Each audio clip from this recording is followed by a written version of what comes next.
Les presento.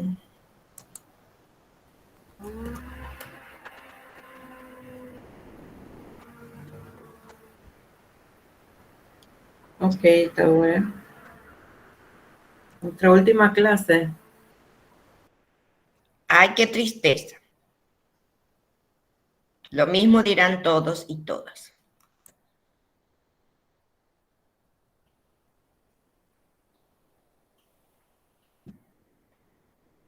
Todos están felices, creo.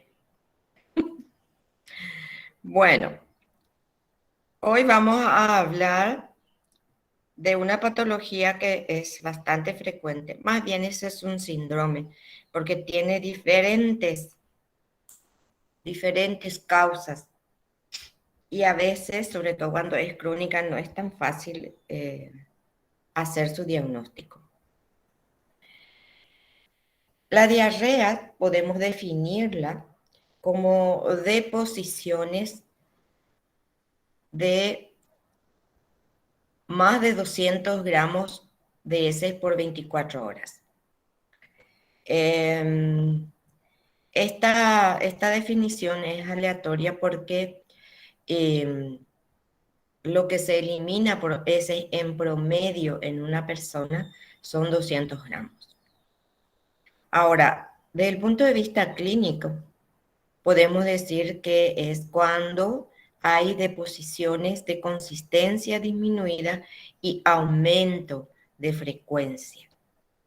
Generalmente más de 3 deposiciones al día.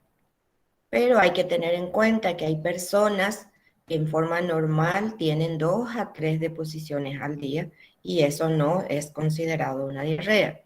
Entonces va en forma general, pero hay que evaluar persona por persona. Puede tener diferentes alteraciones a nivel intestinal. Puede haber sangre, puede haber pus o puede ser sin alteración de las heces, etc. Vamos a ver algunas de sus características. Vamos a recordar algo sobre el intestino, fisiológicamente hablando, sobre el intestino y el colon. Normalmente, ustedes saben, recuerdan que el intestino delgado su función primordial es la digestión y la asimilación de los nutrientes, pero el intestino delgado y el colon tienen una función muy importante que es regular la secreción y la absorción de agua y electrolitos. Esa es una función muy importante porque recordemos que la absorción de agua a nivel del intestino delgado es de 8 a 10 litros. La reabsorción de sodio también es de 800 miliequivalentes por litro, así como potasio y cloro. Se reabsorben en gran cantidad. Cuando hay alteración del intestino delgado, esto no se va a reabsorber y puede causar entonces las deposiciones líquidas. En el colon se reabsorbe el resto de los líquidos, que son aproximadamente 1,5 litros día. También se reabsorben sodio, potasio y cloro. Entonces, por estas características especiales, cuando nosotros tenemos aumento de deposiciones, vamos a perder líquido y vamos a perder también mucho sodio, potasio y también cloro. Esta característica ya los vimos cuando hablamos de hipovolemia. La hipovolemia que se causa por el síndrome diarreico, si recuerdan ustedes, es muy importante y bastante frecuente. Se elimina normalmente, como dijimos, cantidad de agua por día de 100 a 200 mililitros en las heces, con un poco de sodio, potasio y cloro. Entonces, cuando el intestino delgado o el intestino grueso no aumenta su reabsorción de sodio, agua y potasio, vamos a tener entonces la diarrea con una alteración hidroelectrolítica. Esto es muy importante para ciertos tipos de diarrea. La osmolaridad de las deposiciones es igual a la osmolaridad plasmática, o sea, 290. Vamos a ponerle en promedio 290. Y esta definición de GAT osmótico fecal, que es la diferencia entre la osmolaridad teórica normal, que es 290, y la real, que es la que se mide en las heces. ¿Cómo se mide? Se recolecta materia fecal durante 48 horas, a veces 72, dependiendo del laboratorio, y se mide sodio y potasio. Entonces se hace una osmolaridad con el sodio y el potasio. Esto se multiplica por 2 porque normalmente están acompañadas de cloro. Y eso nos va a dar la osmolaridad fecal. Entonces yo resto lo que es la osmolaridad normal de la real y me va a dar lo que sería el hiato o el GAT osmótico fecal. Normalmente es menos de 100, o sea, era 50 aproximadamente, en el promedio. Ahora, ¿por qué se produciría una diarrea? Por aumento de las deposiciones líquidas. Uno es que hay un trastorno de absorción. No se absorbe lo suficiente y como vimos, la cantidad de líquido que existe que debería absorberse es mucha, eso nos causaría una diarrea. 2, hay una secreción exagerada de líquidos y electrolitos en la luz intestinal. 3, esto está normal, pero hay una motilidad por algún tipo de trastorno aumentada. Y también puede ser porque hay una lesión a nivel de la mucosa intestinal. De acuerdo, desde el punto de vista clínico, tenemos una clasificación de diarrea aguda, la que dura menos de 2 semanas, la diarrea crónica, persistente, que llaman, que si dura 2 a 4 semanas, y la crónica. Utilizamos la mayoría de las veces diarrea aguda y crónica. Y la crónica es que dura más de 4 semanas, un mes, a veces más. Entonces, estas características clínicas es para evaluar un poquito qué tipo de diarrea y cuál sería la causa de la diarrea. La diarrea aguda, la mayoría de las veces, suelen ser infecciosas inflamatorias, como vamos a ver. Y la diarrea crónica suelen ser por trastorno de la absorción, trastornos de la secreción o trastorno de la motilidad. La clasificación fisiopatológica, en cambio, de la diarrea, nosotros vamos a hacer de la siguiente manera. Alteración de la absorción. Quiere decir que la absorción está disminuida. Tenemos la diarrea osmótica. Alteración de la secreción. Quiere decir que la secreción está aumentada. Tenemos una diarrea secretora. Está alterada la motilidad y está aumentada, llamada dismotilidad. O hay una inflamación de la mucosa intestinal y tenemos la inflamatoria.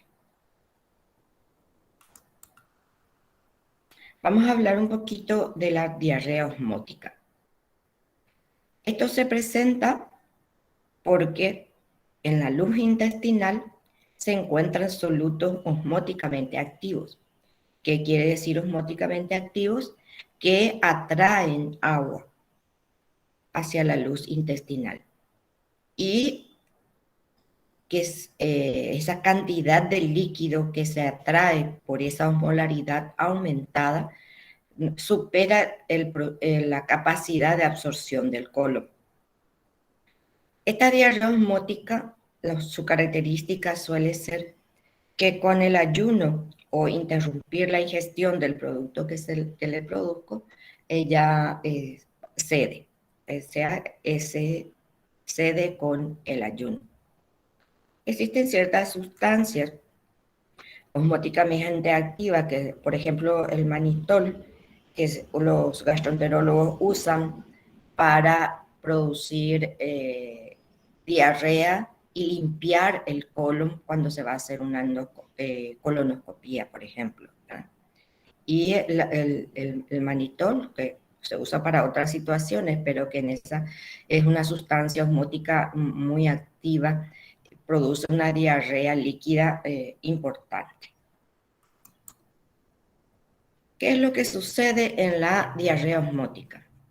Entonces, en la luz intestinal hay sustancia osmótica, ya sea fármacos o porque no se produce la absorción del intestino y estas sustancias que no se absorbieron son osmóticamente activas. Entonces se arrastra agua hacia la luz, el espacio intra y extracelular, lo cual va a hacer que disminuya la osmolaridad intraluminal.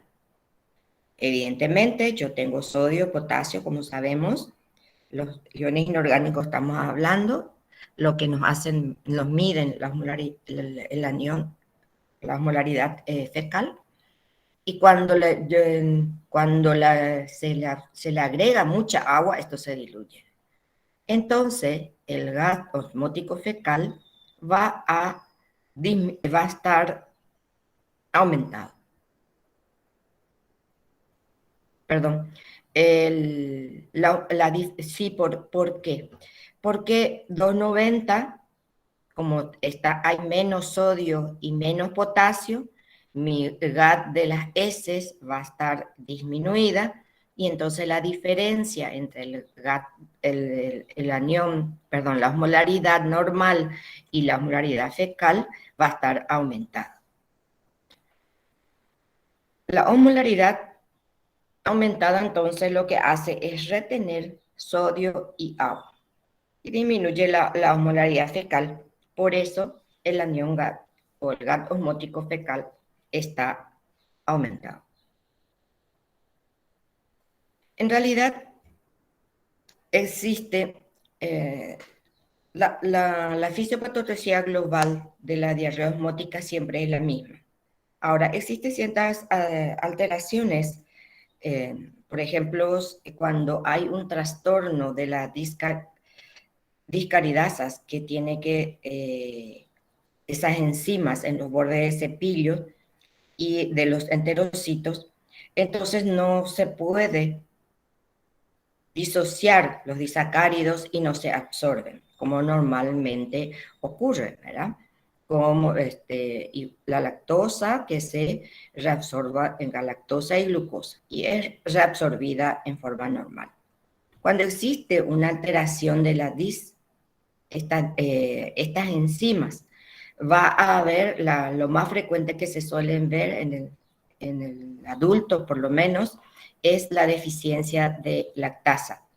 Entonces no se puede disociar esta lactosa y va a hacer que se quede dentro del intestino y atraiga agua y entonces se forma heces líquidas y va a dar entonces un tipo especial de diarrea osmótica. Este es un cuadrito donde hablamos de la diarrea osmótica y nos habla, luego veremos mejor, que los electrolitos, el sodio, el potasio y los aniones positivos, etcétera, están disminuidos porque están diluidos. Existe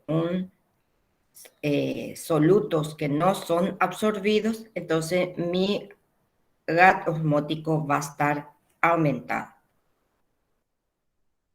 ¿Cuáles serían las causas de esta diarrea osmótica? Como vimos, una al hablar de alteraciones enzimáticas, de los disacáridos, esa es una de las causas más frecuentes, que es las enfermedades malabsortivas, o sea, mala absorción. No se absorben los nutrientes en forma requerida, lo cual la sustancia que no se absorbe va a producir, son osmoles activos, van a atraer agua, como decimos, son diarreas acuosas, a veces son líquidas, a veces son esteatorreicas, es decir, tienen presencia de grasa, sobre todo cuando hay mala absorción de grasa. Pero existe también alguna sustancia, como hablamos, que exógenas que pueden producirme esta diarrea osmótica, como son los laxantes. Los laxantes, como el magnesio, la lactulosa, etcétera, son que normalmente se utilizan para evacuar, son sustancias osmóticas. A alimentos y a veces también, como estábamos hablando del manitol, y medicamentos que puede producir también una diarrea osmótica. Una de las más frecuentes causas de esta diarrea osmótica va a ser las enfermedades, la mala absorción. Recordemos un poquito que la mala absorción es la alteración de la absorción de nutrientes. Puede ser entonces esta mala absorción de todos los nutrientes o parcial de algunos nutrientes nada más. Si ustedes recuerdan por fisiología, la digestión no, era la absorción, digamos que formaba parte de primero la digestión, que es el procesamiento intraluminal de los alimentos, la absorción, para eso necesitamos la presencia de las enzimas, la absorción a través de las vellosidades intestinales, que necesitamos que estas vellosidades y sus células estén en buen estado, y también la posabsorción, que es el transporte de estos nutrientes a la circulación.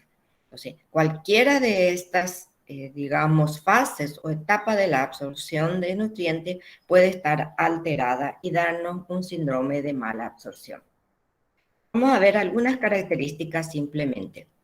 Alteraciones de la digestión luminal, el déficit de enzimas pancreáticas, el déficit de enzimas de sales biliares. Entonces, esta puede darnos un síndrome de absorción.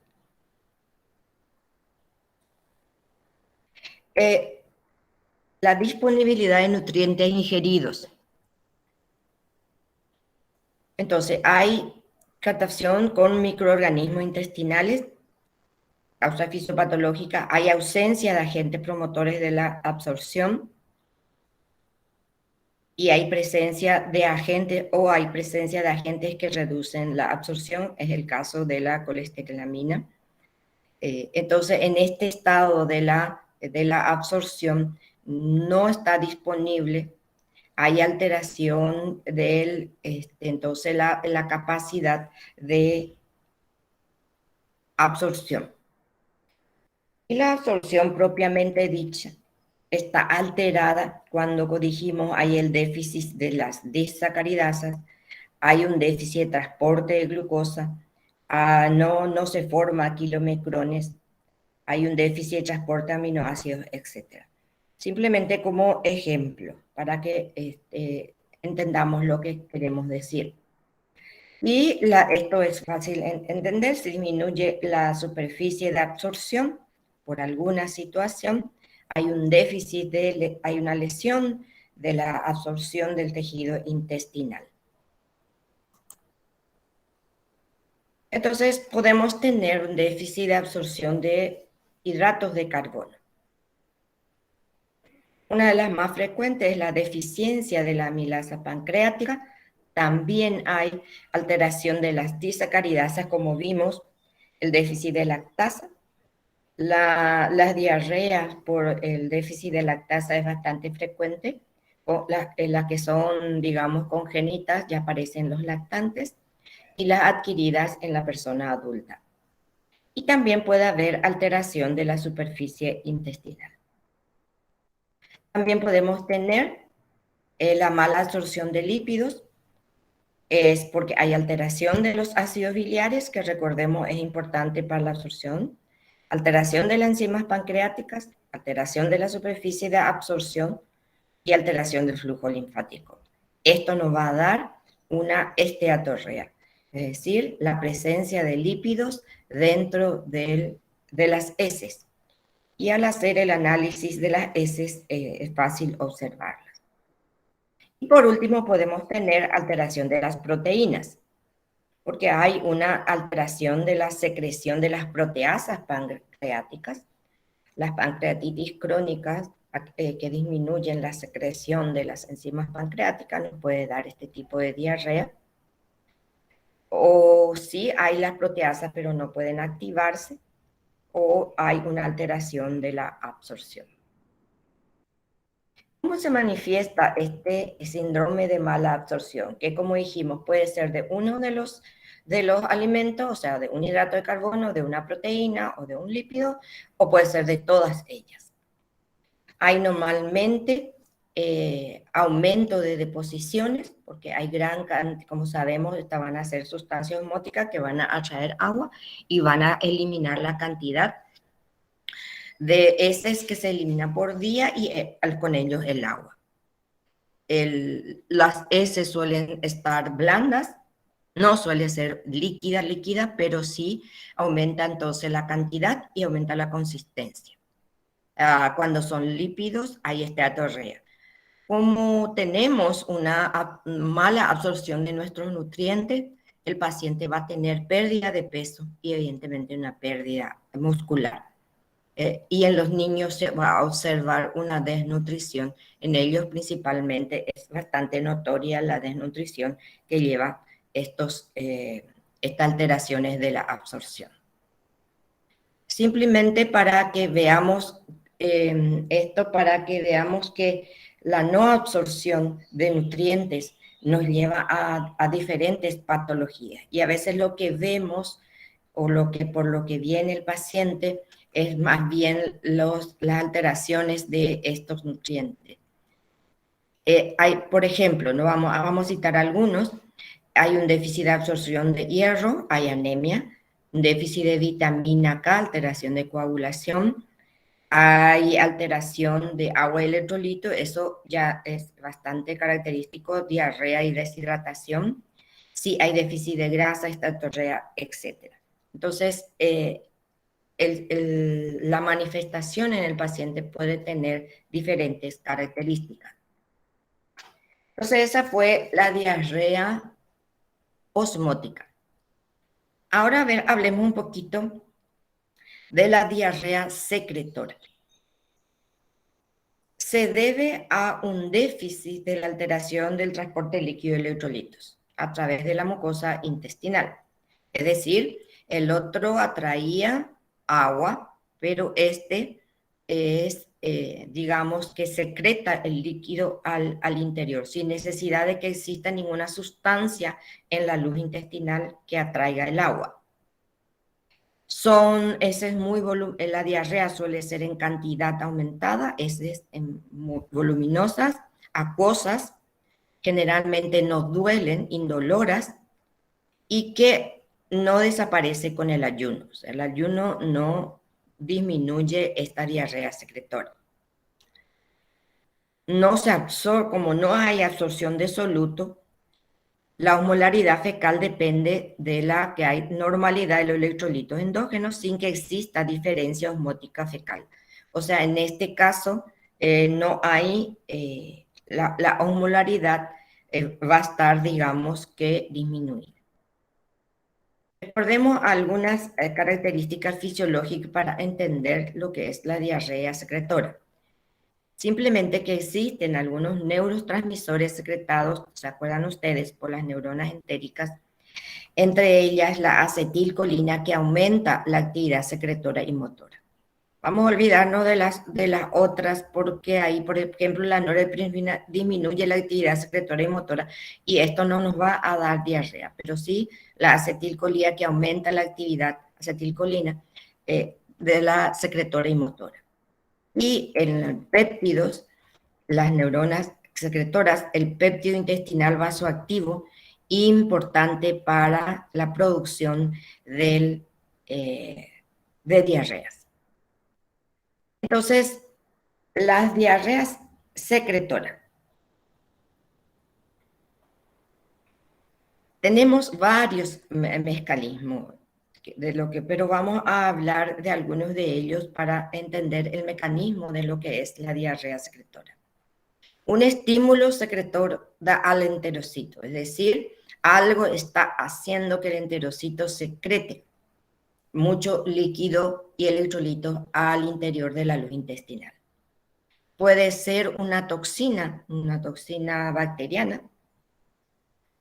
Puede haber algo sistémico que le esté estimulando a ese enterocito.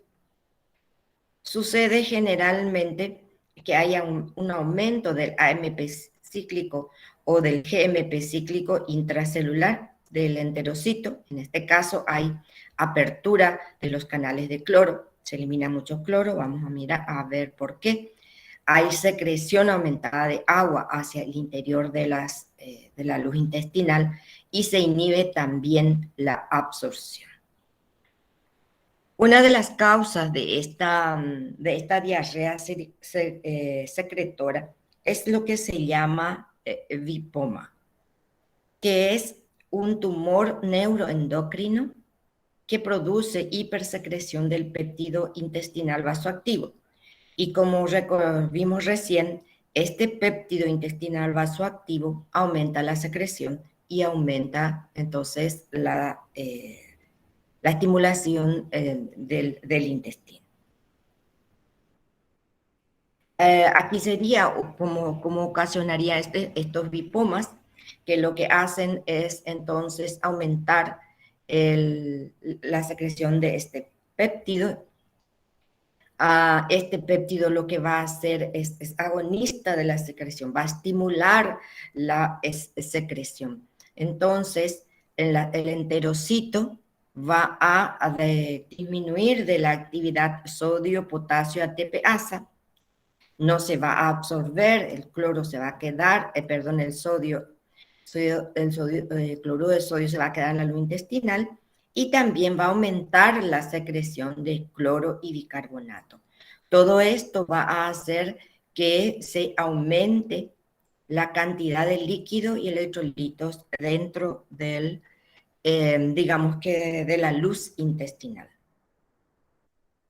También hay una patología que se llama cloridorrea congénita. Esta patología se caracteriza, es congénita y que hace que la diarrea secrete gran cantidad de cloro. ¿Por qué? Porque hay un déficit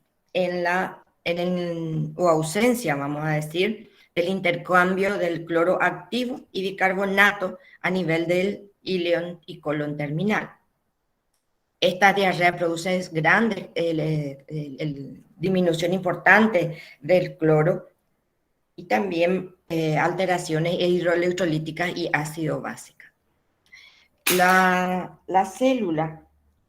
Esta célula, las células cromafin, enterocromafin, sí, estimulan, vamos a decir, el sistema nervioso entérico, y por alguna alteración de estas sustancias hay un aumento del AMP cíclico y un aumento del calcio dentro de los enterocitos.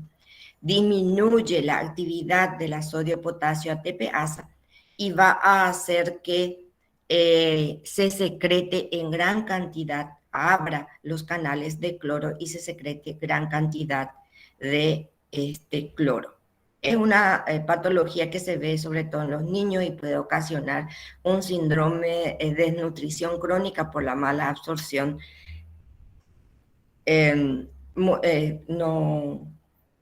No suele verse o se ve muy raramente en los adultos. También es raro observar, es simplemente porque es lo vemos, lo estudiamos porque es una de las causas de la diarrea secretora muy característica, al igual que los bipomas. En cuanto al GAT osmótico fecal, la diarrea secretora, hay ausencia de sustancias osmóticas intraluminales. No hay como es en la osmótica. Entonces no hay dilución de los iones orgánicos. El ayuno, como vimos, no cede la diarrea. Y el GAT osmótico fecal va a estar menor de 50. En la osmolar, en la osmótica está mayor de 100 y acá está muy disminuida. Entonces, el GAT osmótico va a estar disminuida y mis electrolitos dentro de la luz en la materia fecal va a estar aumentada. Acá hay la diferencia en cuanto al GAT osmótico fecal entre una diarrea secretoria y la osmótica. Fíjense ustedes cómo sería una distribución normal. El normal del GAT osmótico es, como dijimos, entre 50 y 100, con una cierta cantidad de electrolitos y ciertos aniones dentro de la luz intestinal, o sea, en las heces, y el GAT osmolar entonces está en estos valores. En una diarrea secretor aumenta mucho los electrolitos y el líquido. Entonces se acerca mucho al 290 característico. Entonces el GAT osmolar va a estar disminuido, menos a 50 dígitos. En cambio, en una diarrea osmótica hay ciertos solutos que son las sustancias osmóticamente activas que se encuentran en la luz intestinal, lo que va a atraer gran cantidad de agua. Los electrolitos entonces van a diluirse y van a estar disminuidos y el GAT osmolar va a estar aumentado, mayor a 100.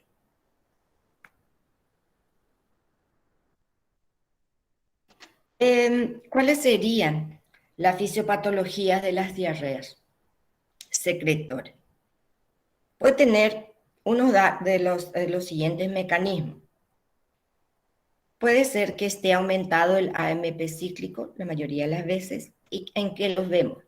En las enterotoxinas bacterianas, las toxinas de las diferentes bacterias, también en los medicamentos y como vimos en el péptido, que aumentaba la secreción de líquidos y de agua y de electrolitos. También puede estar mediada por sustancias neuroendocrinas que estimulen la secreción. La serotonina, el glucagón, secretina, mismos laxantes van a estimular la secreción de sustancias. Al hablar de estimular secreción, estamos hablando de agua y los electrolitos correspondientes. Y hay algunas causas que sabemos que produce, pero no sabemos el mecanismo exacto. ¿Cuáles serían entonces las causas? Existen ciertos laxantes que no tienen un efecto osmótico y tienen un efecto secretor. Medicamentos. Hay algunos tóxicos, como el arsénico y unos hongos, etcétera. Y hay algunas toxinas que nosotros comemos cuando el alimento está contaminado. Esas diarreas que nosotros tenemos cuando comer alimentos que están contaminados con el estafilococo aureus, por ejemplo, que tiene una toxina muy potente que da una diarrea muy frecuentemente. Otras causas endógenas, hay unas enterotoxinas bacterianas y entre ellas estamos la del coli, Escherichia coli y el cólera, que el cólera es como ustedes saben, que causa grandes epidemias, por suerte no tenemos últimamente. Ciertos laxantes y tumores productores de hormonas, son las causas endógenas, vamos a decir. Esto sería lo que ocurre con la diarrea productora por cólera. El cólera produce una eliminación impresionante de líquidos y electrolitos y a veces la hidratación que se le hace no es capaz de compensar esa cantidad de líquido que se pierde. Es la típica diarrea secretora. Y lo que hace esta toxina del cólera es entonces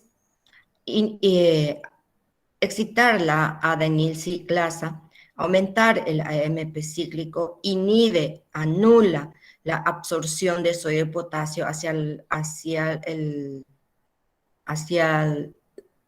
intersticio, vamos a decir, y aumenta la secreción de agua, sodio, potasio, cloro. Gran cantidad en la luz intestinal. Es el típico diarrea secretora, o la típica mejor. Ahora llegamos a lo que es la diarrea inflamatoria. Las diarreas inflamatorias causan inflamación a nivel de la mucosa intestinal. Suele haber mucho dolor, fiebre, hemorragia, pérdida de sangre, pus, etc. Y a otras manifestaciones de inflamación. Es una inflamación, puede ser infecciosa o no.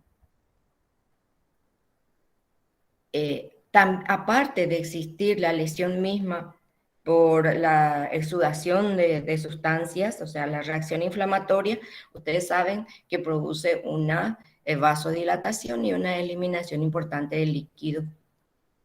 Y aquí eliminación de líquido en el interior de la luz intestinal. Aparte de eso, no se absorben las sustancias. Entonces puede haber también mala absorción de grasa, defecto en la absorción de líquido electrolito y hipersecreción o hipermotilidad. Aparte de la inflamación, la diarrea puede tener otros mecanismos de producción que son estas: la mala absorción, los defectos de la absorción de líquidos electrolitos y entonces hipersecreción o hipermotilidad. En este caso de diarrea inflamatoria hay un daño del enterocito. En las otras que vimos hasta ahora no existe daño de las células.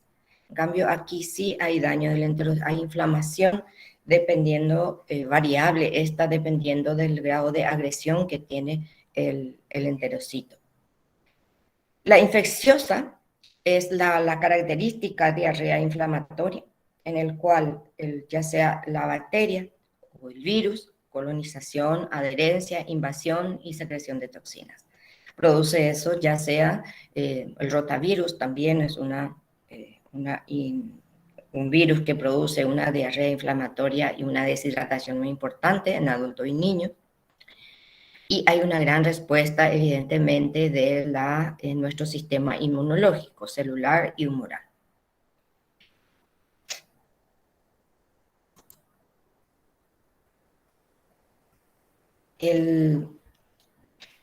Existe, entonces está el enterocito, vienen las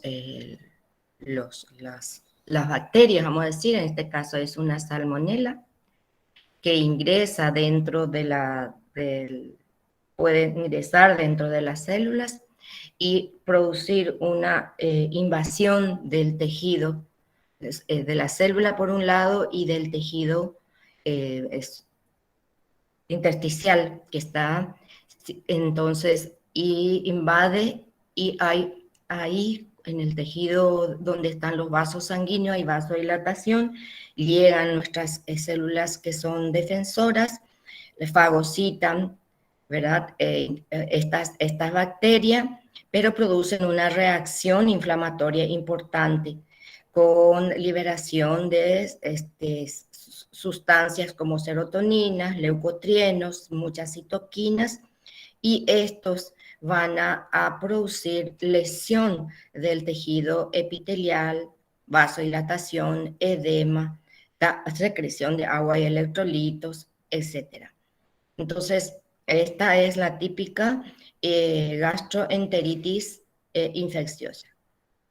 La otra gastroenteritis, la virósica, tiene prácticamente el mismo mecanismo y todos producen entonces invasión de las células y produce reacción inflamatoria importante.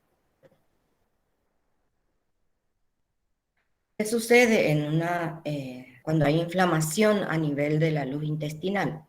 Aumenta la secreción intestinal, aumenta la motilidad porque hay más líquido adentro y hay daño del epitelio, daño del enterocito. Al haber daño del enterocito, recuerden ustedes que hay disminución de las disacaridasas para la absorción, hay alteración de la permeabilidad y hay atrofia velocitaria también. Entonces hay una mala absorción inmediatamente.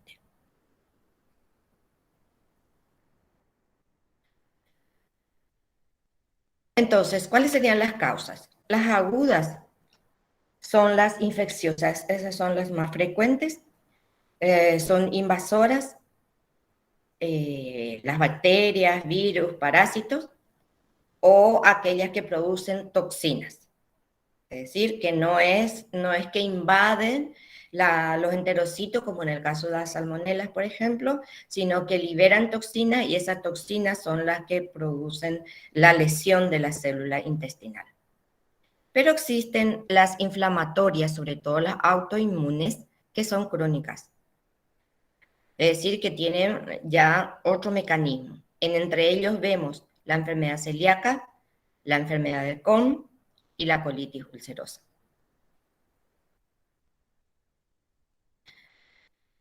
La enfermedad celíaca ha aumentado en los últimos años por algunas alteraciones autoinmunes de nuestro sistema.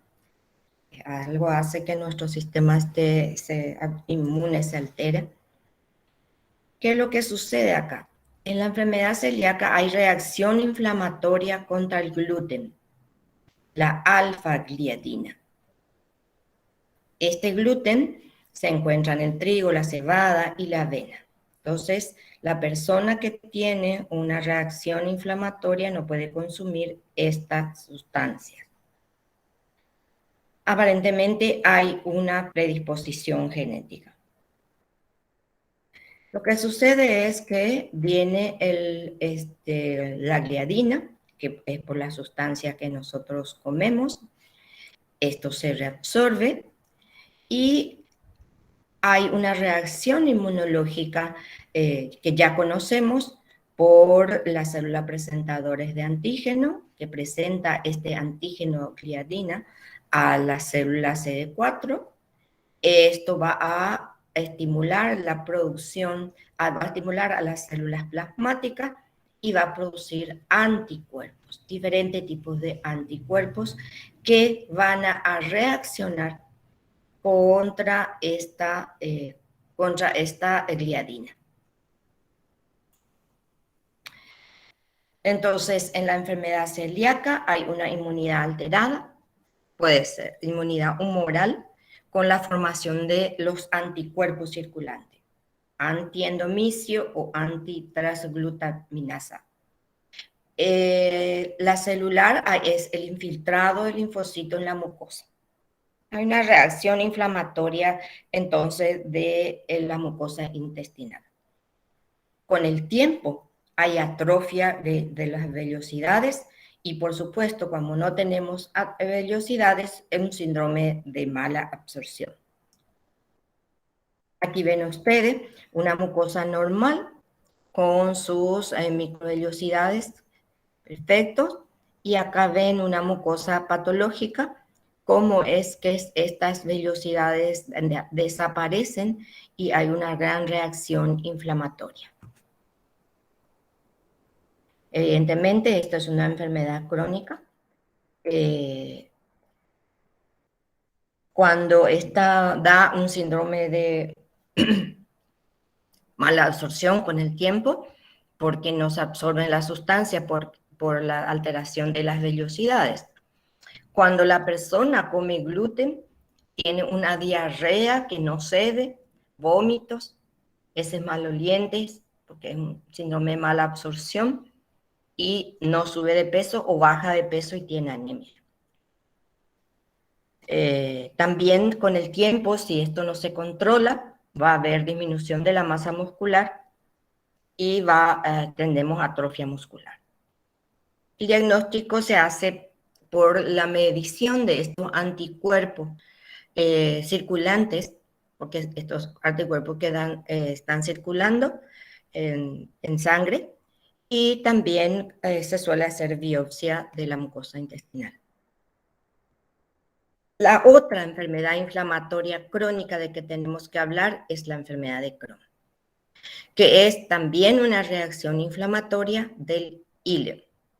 Hay una inflamación del ileón, hay diarrea, dolor abdominal, fiebre, anorexia, pérdida de peso, etc. Puede dar un cuadro pseudoobstructivo, a veces hay yeyunitis, a veces hay fístulas o abscesos, si esto no se detiene.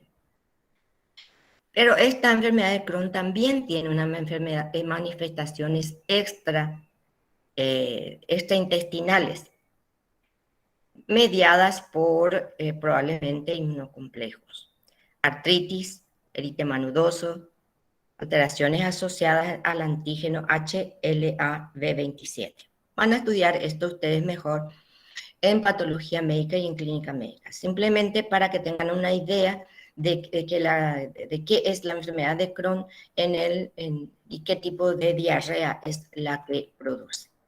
Y por último, la colitis ulcerosa, que es inflamación de colon y recto.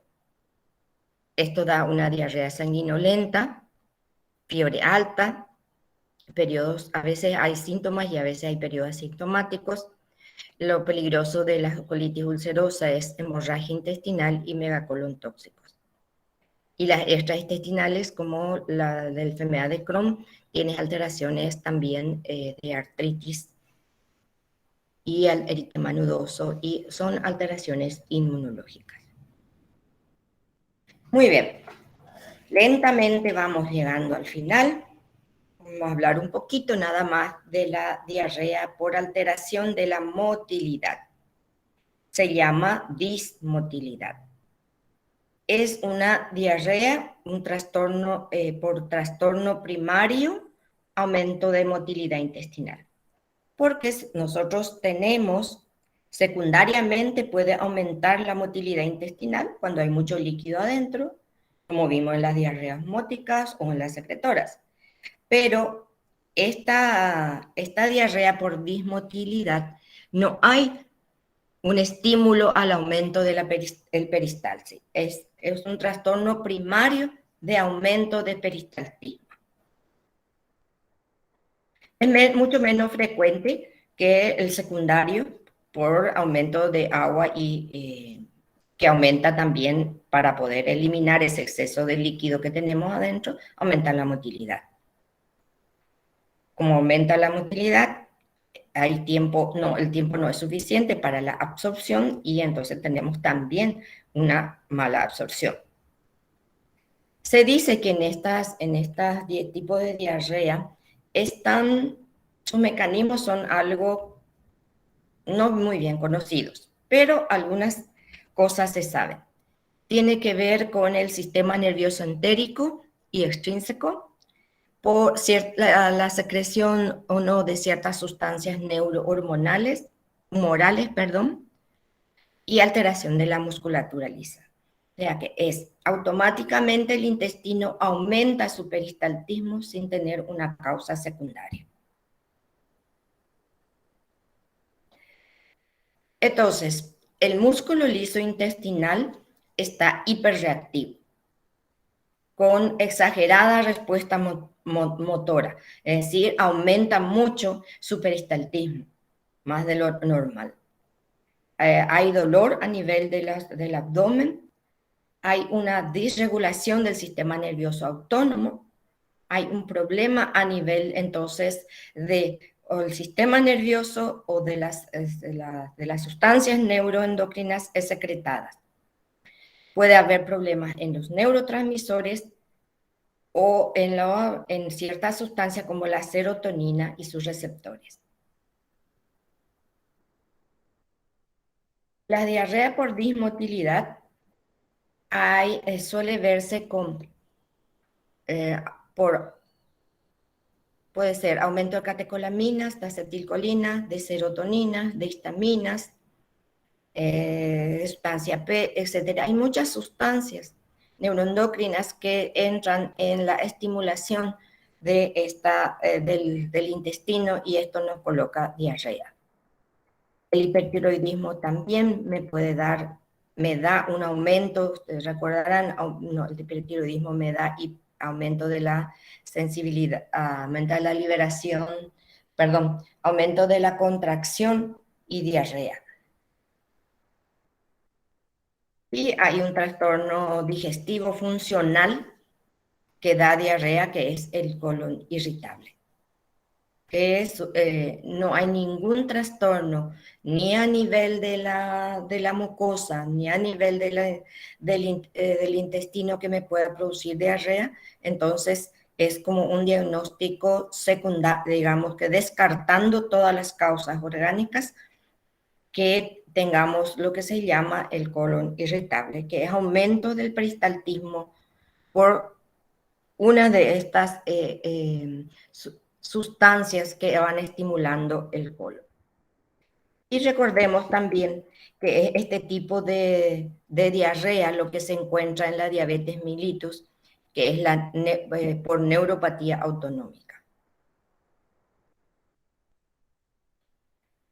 Hablando un poquito nada más de la serotonina, la serotonina a nivel intestinal estimulan al nivel de los nervios a nivel intestinal y aumentan la motilidad, la secreción y la sensibilidad. Entonces es fácil entender que si yo tengo un aumento de serotonina, voy a tener aumento del peristaltismo. Aparentemente, al ser estimulados los receptores tanto de la serotonina, estos dos tipos de receptores, el 5H3 y el 5HT4, son los que aumentan la actividad colinérgica y contracción, y también la neurona que aumenta el óxido nítrico, producen una relajación. La diferencia entre estos dos, entre la contracción y la relajación, cuando se altera una de estas, digamos que acciones de la serotonina, si estimula, ya sea alteración a nivel de receptores o a nivel de la serotonina propiamente dicha, va a estimular y va a contraer el músculo. Muy bien, si no se me quedaron dormidos, como normalmente suele ocurrir, sobre todo, y no se preocupen, yo también me quedaría dormida. ¿Hay alguna pregunta? Despiértense un ratito. Benítez Vado, Emily está. Hola, profe, sí estoy. Hola. Estaba revisando y te hicimos muy pocas preguntas a lo largo del año. Por eso sos la elegida hoy. ¿Podés definirme diarrea?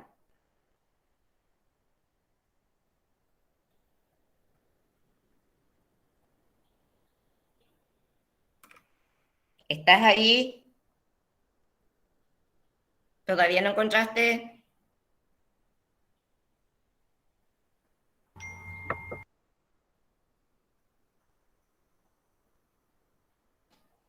En realidad Sí, tenemos. perdón, acá estoy. Decime nomás. Eh, Puede ser la deposición mayor a 200 gramos en 24 horas. Sí, aparte de eso, ¿cómo podríamos definir? Esa es una definición técnica que no siempre vamos a hacer porque no vamos a medir, ¿verdad? Pero, ¿cuáles serían la otra tipo de definición? ¿Aumenta qué? Aumenta las deposiciones, pero también aumenta la cantidad. Está muy bien, pero también ¿qué aumenta? La frecuencia, La frecuencia. Entonces aumenta cantidad y aumenta frecuencia. Muy bien. La clasificación clínica, ¿te acuerdas?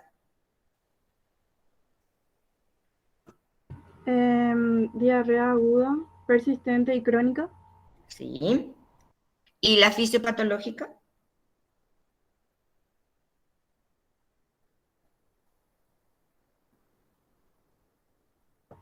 osmótica, secretora, Sí.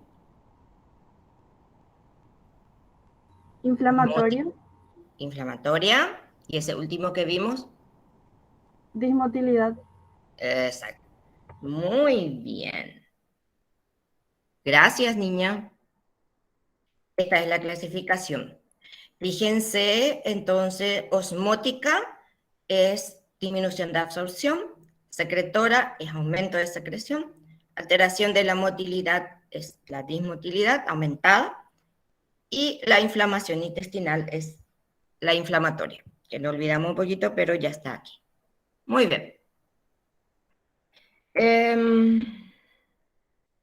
Cáceres Villalba. Hola, profe. Hola. Difícil día hoy. Sí. Vale. A vos te toca esto. Lee un poquito.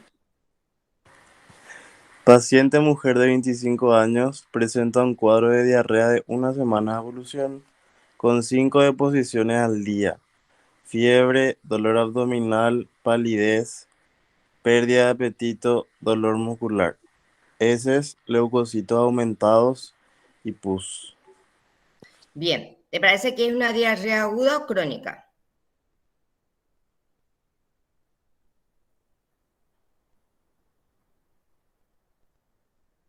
Aguda, profe. Aguda. Esa famosa diarrea en la cual ustedes hacen diagnóstico médico de gastroenteritis y no vienen al examen. Eso es muy frecuente. Muy bien. ¿Es una diarrea secretora, una diarrea osmótica o una diarrea inflamatoria? Eh, y Fíjate las alteraciones que tenés. Tenés fiebre, tenés dolor abdominal y en las heces tenés leucocitos y pus, que es neutrófilos, no más la pus, neutrófilos necrosales. inflamatoria, entonces, profe. Entonces, inflamatoria. Las diarreas agudas son bastante sintomáticas y ahora, la fiebre con una diarrea de 2 meses, bueno, hay otra cosa, ahí tenemos que buscar fiebre y diarrea, pero que son crónicas, es otra situación. Pero en este caso es aguda y tiene también en heces la presencia de leucocitos, de sangre y de pus le van a dar a ustedes el diagnóstico de una diarrea inflamatoria. Se hizo un cultivo de esta señora y tenía una infección gastrointestinal por Shigella. ¿Te acordás cuáles son las diarreas inflamatorias crónicas? Porque esta es una diarrea inflamatoria, pero es la aguda. Pero también vimos varias diarreas inflamatorias crónicas por alteración de la inmunidad. ¿Cuáles eran?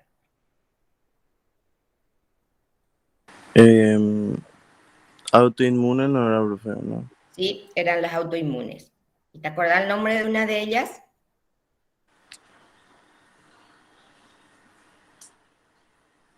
La celíaca, la enfermedad celíaca, La enfermedad celíaca, Crohn la enfermedad de Crohn y la colitis ulcerosa. y la colitis ulcerosa. Entonces, esas diarreas tienen en ese, si yo hago un análisis de ese, voy a encontrar leucocitos, voy a encontrar sangre probablemente y pus. O sea que tienen la misma característica que una diarrea inflamatoria, las S por lo menos, de que las diarreas inflamatorias, digamos que agudas, pero tienen las características clínicas muy diferentes, sobre todo que son diarreas crónicas de largo tiempo, pero pueden tener fiebre también. Muy bien, gracias querido. Dale, profe.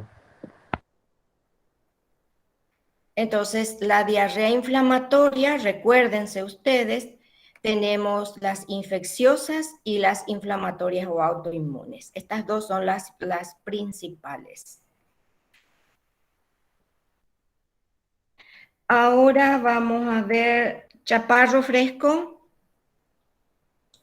Hola, profe, ¿qué tal? Hola, Matías. Léeme Te nomás. leo, dale. Se trata de una mujer de 50 años que consulta por síndrome diarreico de 3 meses de duración y pérdida de peso. En aquel momento presentaba de 4 a 6 deposiciones diarias, tanto diurnas como nocturnas, sin sangre, moco, pus ni otros productos patológicos. No existía dolor abdominal, fiebre ni otra sintomatología acompañante. Proteínas totales, 5,5 gramos por decilitro, se encuentran disminuidas. Leucocitos y sangre oculta en heces. Negativo. Muy bien. ¿Te parece que es una diarrea inflamatoria? Y para mí que no, profe, por la falta de leucocitos en sangre y sangre en las heces. Exacto, no hay una diarrea inflamatoria. Entonces tenemos que buscar las otras diarreas, ya sería una mala absorción o una secretora. Y Podés decirme los dos también, porque no hay, para si no tenés forma de diagnosticar una u otra.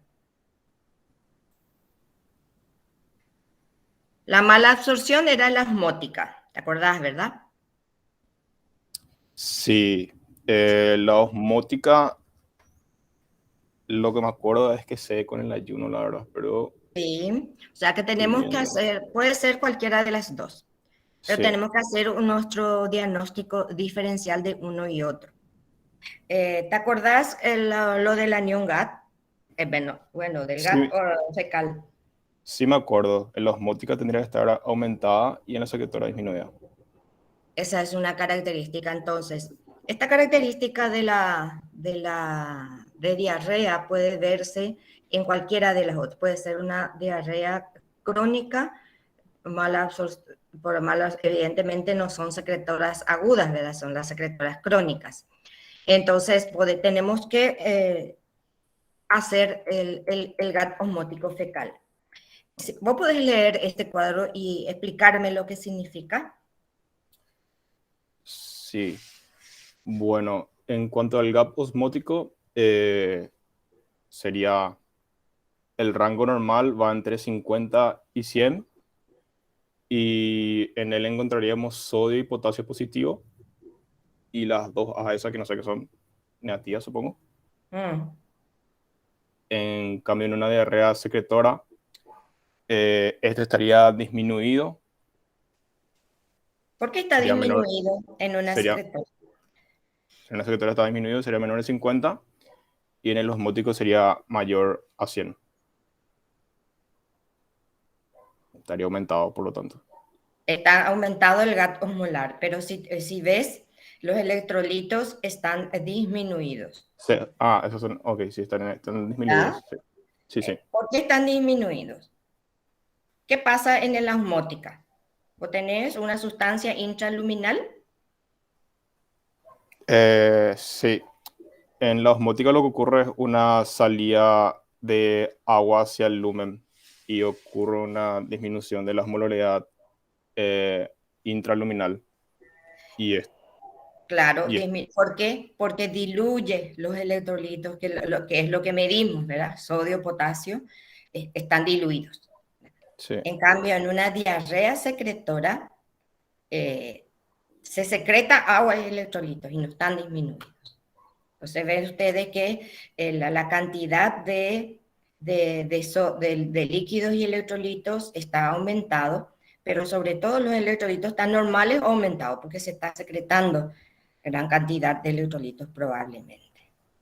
Estamos, entonces la diferencia entre una secretora y una osmótica, a veces lo tenemos que hacer de esa manera por el GAT osmótico fecal porque no encontramos otra forma. Muy bien, gracias, querido. dale, profe. Entonces, vamos a hacer un pequeño resumen. La osmótica sería gran cantidad de sustancias no absorbibles que se encuentran en la luz intestinal y que atraerían entonces mucha cantidad de agua al interior. Cesa con el ayuno. Tenemos heces, una, el GAT, el GAT de las S, perdón, la osmolaridad, la diferencia de osmolaridad va a estar aumentada, el sodio va a estar disminuido. En la secretora hay alteración de transporte de iones por el epitelio intestinal, o sea, son secretadas, cualquiera sea la causa, son secretadas grandes cantidades de electrolitos y agua. La osmolaridad en las S está normal y la osmolaridad está normal, quiere decir que el GAT fecal va a estar disminuido. Y la alteración de la A y no cede con el ayuno. La secretoria persiste aunque el paciente esté en ayuno. La alteración de la motilidad es simplemente aumento del peristaltismo, o sea, el tránsito intestinal está acelerado y también persiste con el ayuno. No tiene nada que ver una cosa con la otra. Y la inflamatoria es alteración o pérdida de la mucosa intestinal por inflamación o por algún tipo de alteración. Y cualquiera sea la causa también, tenemos agudas y crónicas. Las agudas vimos que es con infecciosas de bacterias o virus, y las crónicas que se deben a la autoinmunidad, que persiste con el ayuno y que suelen tener en heces, moco, pus, sangre. Esas suelen ser características de las diarreas inflamatorias. Muy bien. Terminamos por hoy.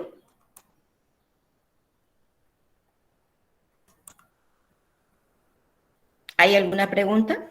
No parece. Ya se van volando.